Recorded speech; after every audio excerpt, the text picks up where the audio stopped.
So I got a question on one of my recent videos. I'll put it right here, but basically it was asking me how to come up with new ideas without feeling repetitive. And here's my answer to that. One, you have to repeat yourself. You can't assume that everybody who's currently subscribed to you watches your content, watches everything that you say. Every video you put out is an opportunity to bring somebody new into your world. They don't know that you have said this before in a video. And you have to repeat yourself even to people who watch you all the time, because they're watching other people too. And you have to repeat your philosophy to them, your methodology to them, however we want to call this, like your way of thinking. So you can't get fatigued with repeating yourself. You have to think of yourself, even if you're not building an educational brand, or you don't teach in your videos, or whatever the case may be, you still have to think of yourself as the teacher in the classroom. You remember when you was in school and the teacher had to repeat themselves constantly. Like, they would have to say the same thing, not only from a disciplinarian standpoint, but it's like you don't just learn something by hearing it one time.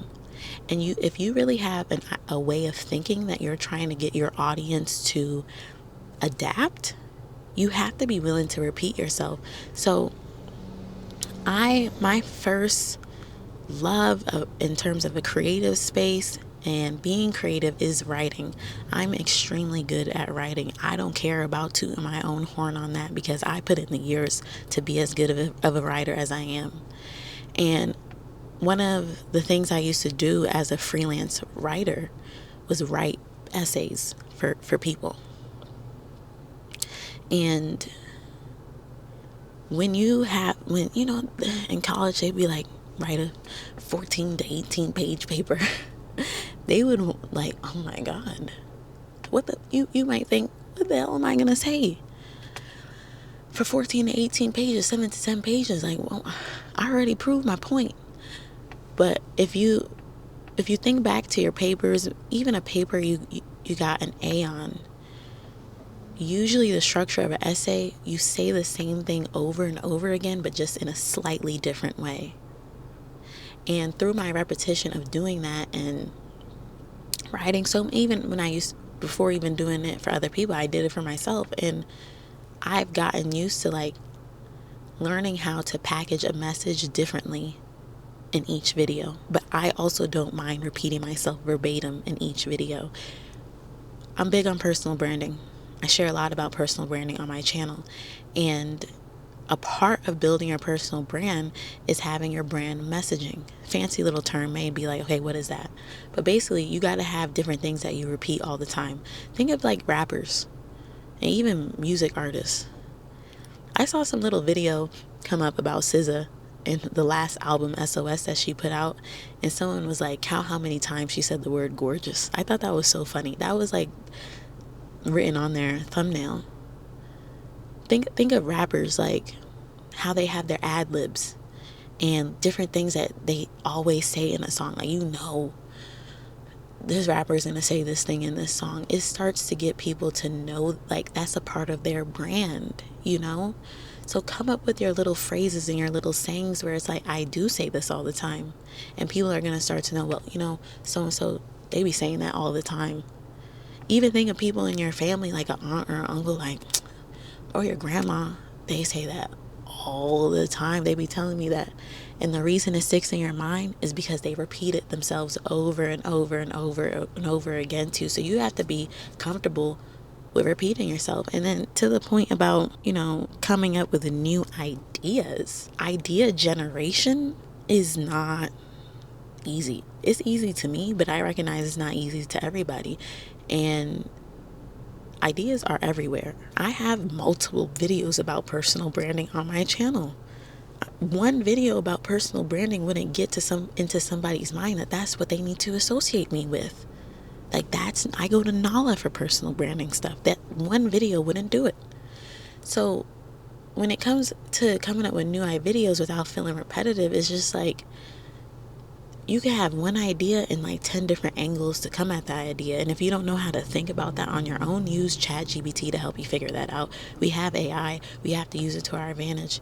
If you don't want to use AI, ask somebody else or do your own brainstorming session. Think about how I have this one video idea. What's at least 3 different ways that I can approach this and address this? Like, think of it in the center. How many different ways can you come at that thing? And it's not being repetitive. It is being repetitive, but repetition is key when you're building a personal brand, when you're trying to stand out. When you're hopping around to different ideas that are so far away from each other, someone's going to be like, I don't even know. I can't pinpoint why I be watching this channel. They're always talking about different things. All right, so let's talk a little bit more about how to actually generate new video ideas without feeling like you're recycling the same topics. And the key to that is getting niche clarity. I know a lot of people are opposed to niching down, but essentially you have to find the core idea, theme, topic, insert whatever word you feel comfortable with of your YouTube channel. Understand the meaning of niche clarity and why it's crucial for you as a content creator. That's step number 1. So whatever YouTube videos you want to watch about niching down, that explains it in a way that's comfortable for you, whatever articles you want to read, whatever the case may be. But I need you to understand the value of having clarity of your niche. And for the context of this conversation, when you have clarity of your niche, you're able to have parameters in which to generate new video ideas. So it's not like you're only pulling from your whole life, everything that you love and everything that you're passionate about. That can make it really hard to stay targeted and focus. So just to like kind of piggyback off of my first point, being clear on your niche gives you direction and helps you create consistent, focused content ideas. You know, I kind of just said that, but the way I have it written here kind of puts it nice and neat for you. Helps you create consistent and focused content ideas. When we're talking about growing a YouTube channel, when we're talking about building a personal brand, when we're talking about standing out in your particular corner of YouTube, a niche gives you that direction. Having content pillars is also a part of this. It's also a part of generating new ideas. Content pillars are the main themes of your channel or brand. They provide structure and consistency to your content strategy. When you have content pillars in place, again, that word parameters comes up because your content pillars are going to be different from each other. They're going to flow with each other, but they're going to still have their own differentiating quality about them. So when you have at least 3 content pillars to kind of rotate between, that's keeping it fresh for the audience and keeping it fresh for you as the content creator. Reframing topics is a skill. It's not something that you should automatically know how to do as a content creator. And as I said earlier in this video, I've been able to learn that skill over time because of my writing skill set. So you have to learn how to talk about the same topic in different ways. We talked about that. Content types refer to the format or style of your videos. Varying your content types help you keep your channel engaging and caters to different viewer preferences. How I mentioned case studies, tutorials, personal experiences, those are all content types.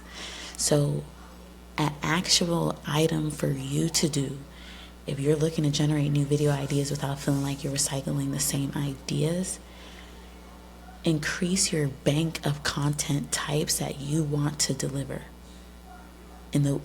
Increase your bank of how you want to deliver your content, which falls under the label content types. You can find different content types by simply searching on YouTube. Searching how people deliver their content. What is the type of way they give out their content? So you can talk about the same thing over and over and do a slight twist on it just by changing the format or style of your video. I hope that is clear. So A practical exercise. Identifying niche pillars. Take time to identify your niche and define 3 to 5 content pillars that will guide your content creation process. In my description box, I want you to just check out my free resources, because I believe my brand identity worksheet will really help you with this. And I'm going to link my Find Your Brand worksheet, because it helps you start to get clear on your niche and your 3 to 5 content pillars. If you have another way you want to go about that, do your thing. But if you don't have this stuff clear, written down somewhere, you are going to continuously feel like you're recycling the same topics without having any new twists on them. So in conclusion, remember, clarity in your niche and well-defined content pillars are key to consistent and fresh idea generation. So remember, you want to repeat yourself in your content, but you want to find new and fresh ways to repeat yourself, and repeat yourself by slightly tweaking the wording sometimes. But you should embrace repetition in your content strategy. Thank you so much for watching, and I'll see you in my next video. Bye bye.